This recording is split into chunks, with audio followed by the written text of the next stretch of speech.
Julia Fox ditches underwear to step out in barely their latex outfit and see-through heels. Joey Essex could retire now at 32, but wants to keep on working. It's never really about the money.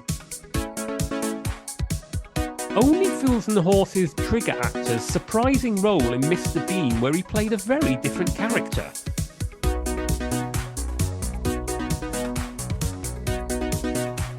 Hello, and welcome to Barely Contained, the podcast that in just a few minutes does to bad showbiz journalism what the heatwave does to a Calippo. My name's Chris Beckett, and as ever, I'm joined by Matt Withers. Matt, hello. Hello there, Chris. Oh, you're right. It's very hot. It is a bit, isn't it? You know, I'm hopeful of a bit of rain, but I don't think I'm going to get my wish.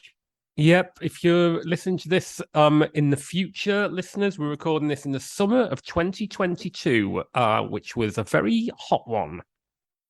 It's like the planet Arrakis, if you've ever seen the film Dune. I have not seen the film Dune. Listeners, if you've seen the film Dune, please get in touch on @barely_pod. Right, Matt. So without further ado, because it is a bit toasty, let's rattle through this. Yes. What have you got for us? I'm going to start with a story that was leading the showbiz homepage of the Daily Express website, and it's headlined, Oh, now we're talking. Julia Fox ditches underwear to step out in barely their latex outfit and see-through heels. Wow, I've no real idea what she would look like, but Julia Fox, are you aware of this person? no. No.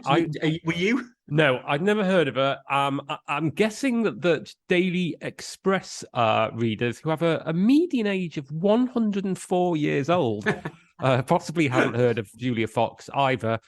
She is described as former dominatrix, model, and ex-girlfriend to rapper Kanye West.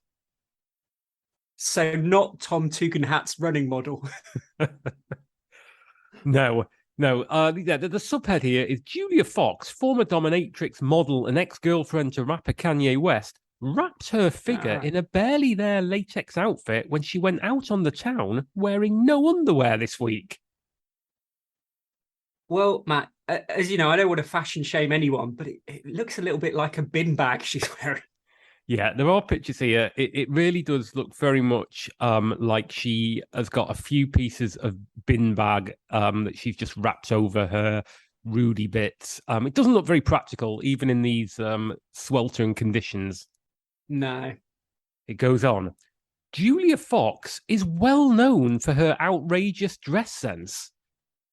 Is she? Is she well known at all? We've just established that I've never heard of her. Julia Fox is well known for her outrageous dress sense, having once stripped off at a Californian supermarket to use her jeans as a handbag instead of wearing them on her legs. What? Yeah, I mean, I know a guy who did that in my local co-op, but he got taken away. I mean, that's not practical, is it? I mean, you know, even if you have to buy a bag these days, they're like tops 30 pence, aren't they? Yeah, exactly. I mean, it's not really worth, jettisoning your jeans.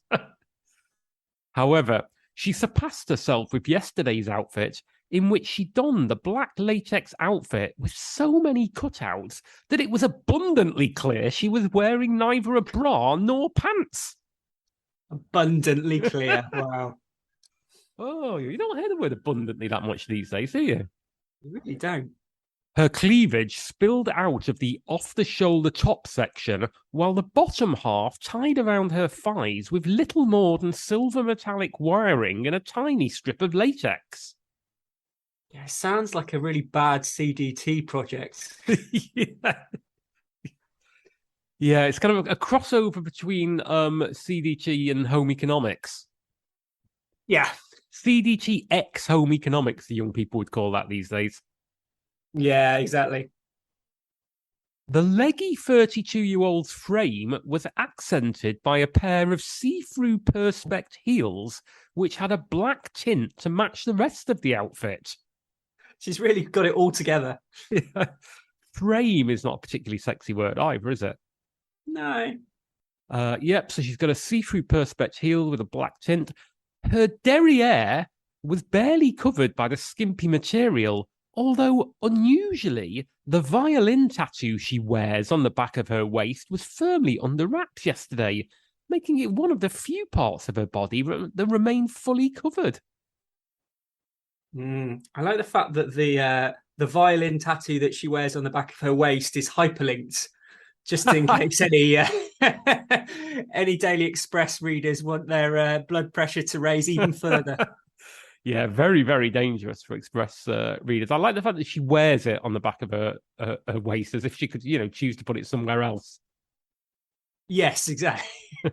And the final line of this story, if indeed we're going to describe it as a story, Julia currently works as an actress and will soon appear in The Trainer alongside Bella Thorne, Vito Schnabel, and Gina Gershon. Yeah. I would reckon that you've heard of 33% of those. I'll be honest, I have heard of none of them. Oh, come on, Gina Gershon. She's she's quite well known. She was in like Bound and Showgirls, all sorts of, No, never heard of it. No. I like that Julia currently works as an actress. She's not described as an actress. It's just the job she's got at the moment. Exactly. And are you going to comment on the fact that underneath this story, they've really gone to town on the kind of, if you are interested in this and you might be interested in that?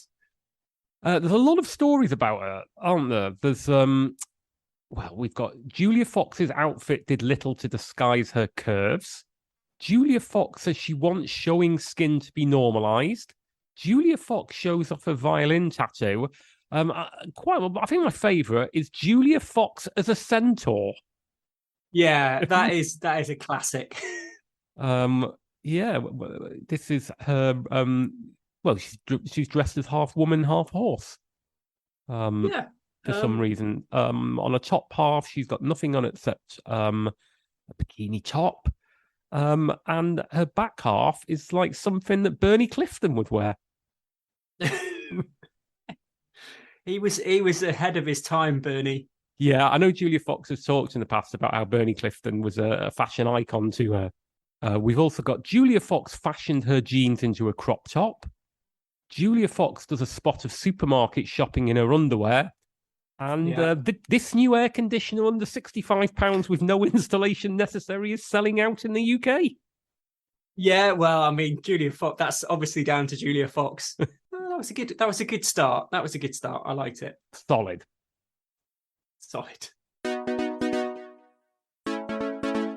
Chris, I think now you're taking us to one of our rare forays into the online pages of Metro. That's right. And I want to talk to you about some showbiz royalty. Joey Essex could retire now at 32, but wants to keep on working. It's never really about the money. Right. Bits in quotes. Yeah. Retire from what? I mean, he's in the only way is Essex. I get that. Is he? But yeah, I have to be honest. Apart from that, I'm not quite sure what else is, brand Joey involved in. Is he currently working as an actor? Let's find out.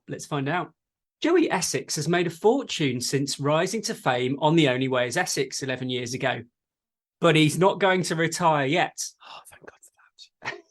The 32-year-old reality star admitted while he's got enough in the bank to call it quits, he loves his work so much that he's got no plans to stop. What does he do? I'm looking forward to his peak period. He's not yet in his prime, Matt. He's only 32. Yeah, exactly. It's the best years ahead of him. If he was a goalkeeper, he's probably got 8 years left in his knees. Yeah, at the top level. Asked if he could retire, he told The Sun, "Yeah, I guess so. But I feel like it depends how much you enjoy your job.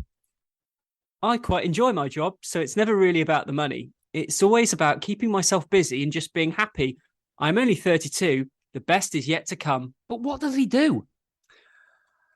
I don't know, but, being 10 years older than him, I can't help but have a touch of the green-eyed monster. Yeah, I'd say my best years are well behind me. Yeah. I probably have said that when I was 32, to be honest. Yeah, I think this podcast peaked around episode 25. Yeah. Oh, well, diminishing returns. But, to all you listeners who are still enjoying it, thank you. Enduring it. Enjoy it. However, he thinks that could change in the next decade as he looks to start a family and move on to another stage of his life. I feel like in 10 years' time, I'm hopefully on a huge boat, yacht in Spain, and I'm living on that with a wife and maybe 4 or 5 kids, he added. Wow, in 10 years. He certainly wants to, procreate quite a lot. Yeah. Joey is still quite chilled about the future, and while he's looking to explore other projects, he won't be abandoning his reality TV career. Oh, phew. I know, I thought you'd be relieved. He said, having time off is quite nice sometimes, but there are things I'm looking at doing and getting into different TV projects. We are looking at doing different documentaries about more serious things. I will always do reality if it sounds exciting, but I have a few new projects in the pipeline. Is that we the royal we? I did wonder that. I mean, I'm hoping not. I'm hoping he's not let, fame completely go to his head. Joey has been open about his desire to settle down and start a family, and he's even given some insight into what he's looking for in the perfect woman, while revealing he'd rather move on than be unfaithful if he ended up with the wrong woman. Ooh, what a gent. What a good guy. Back in 2021, he said, I would feel too bad on the world and the universe. My whole body would feel like it's a really bad thing that I'm doing if I was to cheat on a girl. Oh, that would be bad, I would say, Chris, for the whole universe. Yeah, we'd all know where we were the moment when, little Joey strayed. I've never put myself in that position. People are surprised by that, but it's why I dump girls so quickly. I don't need to waste time and cheat on them. I guess I haven't found a girl who challenges me.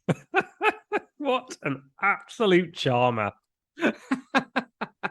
Girls are so disposable to me that I can't even bother cheating on them.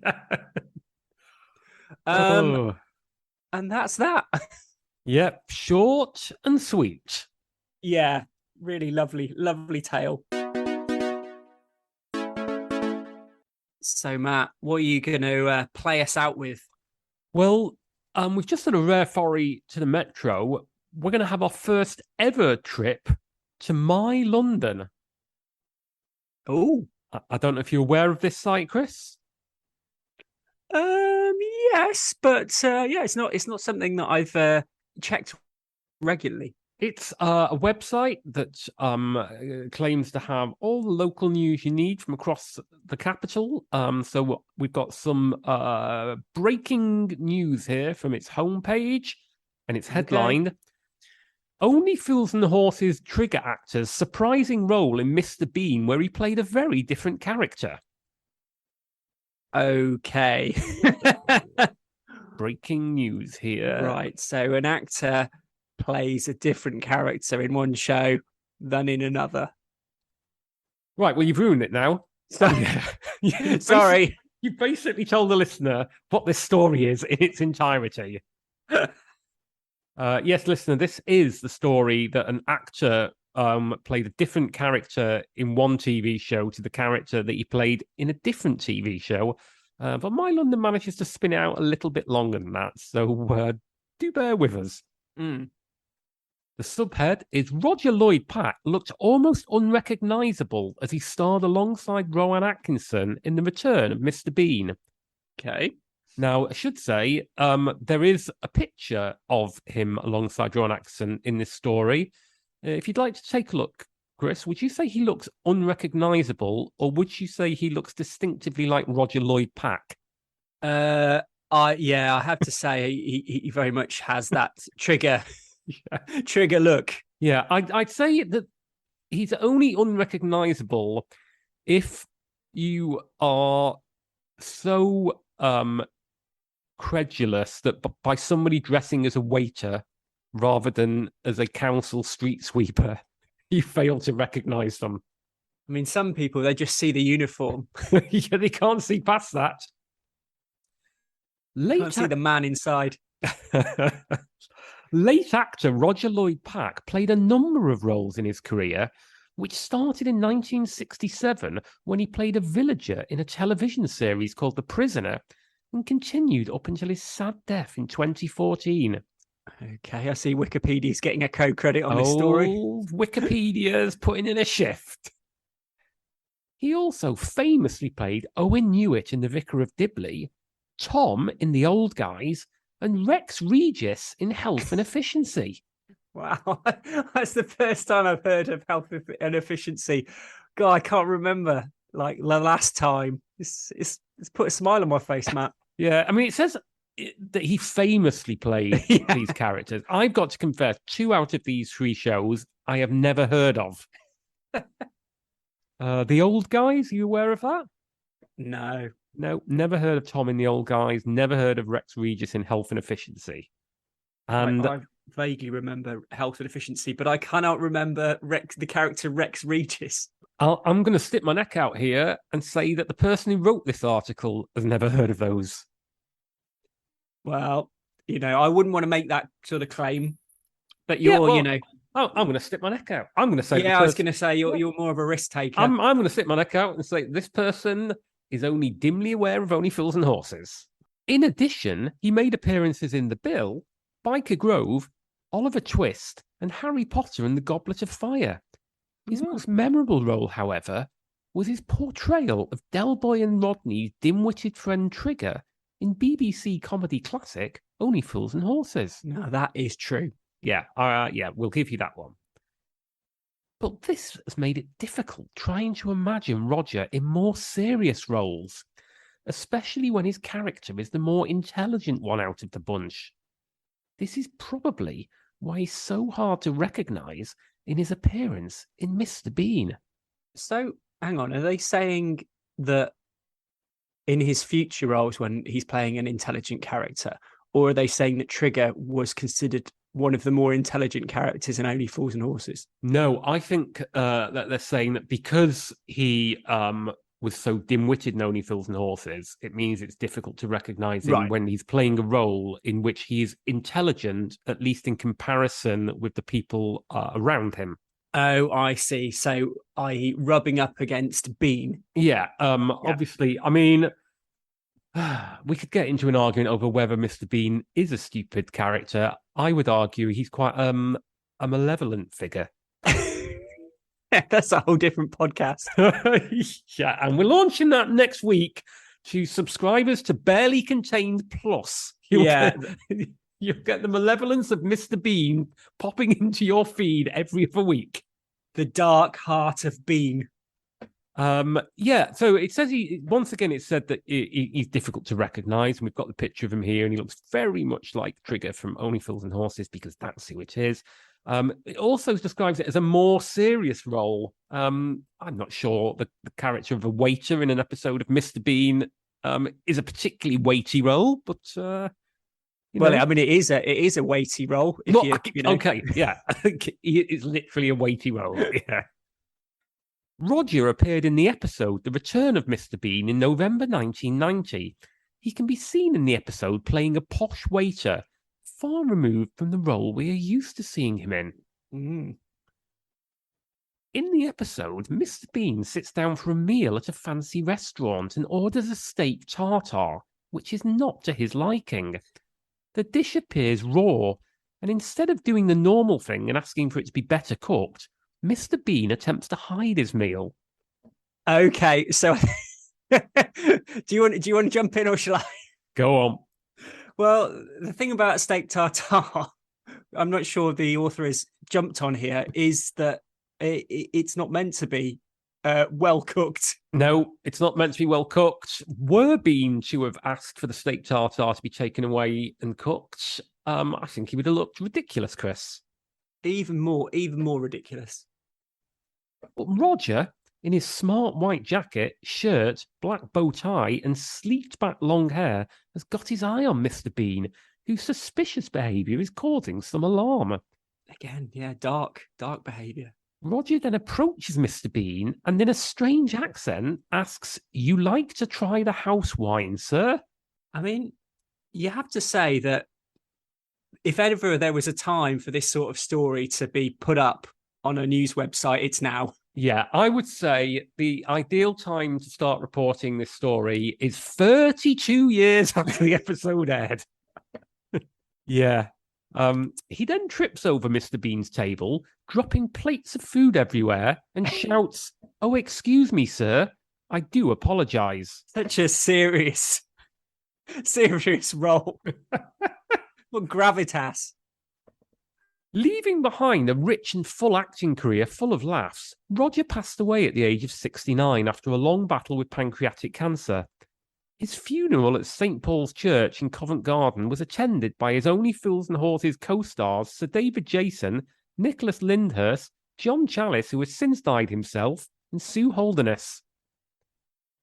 Wow. What I really like is the I mean we won't read out the reporter's name, but the kind of call to action at the end.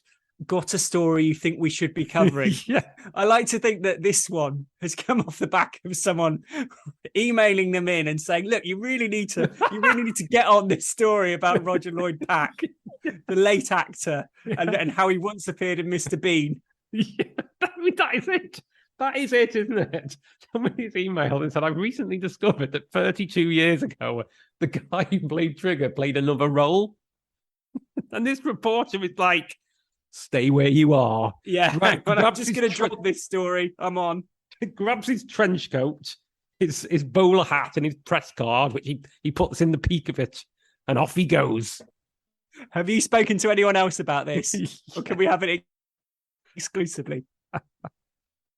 And there's plenty of links here to other Only Fools related stories, and indeed not Only Fools and Horses icon Nicholas Lyndhurst won't reprise Goodnight Sweetheart role after BBC snub. Now I know, Matt, I mean, I don't know if the listeners are aware of this, but you have more than a bit of a soft spot for Goodnight Sweetheart. Yeah, although I recently found out that the character that Nicholas Lyndhurst played in Goodnight Sweetheart was different to the character of Rodney in Only Fools and Horses. Oh. For example, Rodney never once used the means of time travel in order to philander. But Gary Sparrow did. Yeah, well, I mean, in the words of Joey Essex, I mean that would have turned the whole universe around. Oh, lovely callback to earlier in the podcast, Chris. Yeah, just shows listeners you got to listen to it all. You can't just dive in, dip in and out. Well, on that, I think it's probably time for us to wrap up. But if those listeners have stayed the course, Chris, and wish to get a little bit more of Barely Contained in their lives, do they need to time travel, or is there another way of doing it? No. They can put their DeLoreans, aside and instead go to Facebook, Barely Contained the podcast, or perhaps even better for breaking Barely Contained content. Why not visit us on Twitter at @barely_pod? Why not, indeed? And while you're on the information superhighway, why not go to your podcatcher of choice, be that Spotify or Google or Apple or Amazon or whatever floats your boat. Subscribe, give us a little review, 5 stars, please, unless you really dislike this one. And get the word out there about Barely Contained. Yeah, please do. And we'll be back in a couple of weeks. We will indeed. Bye-bye. Bye.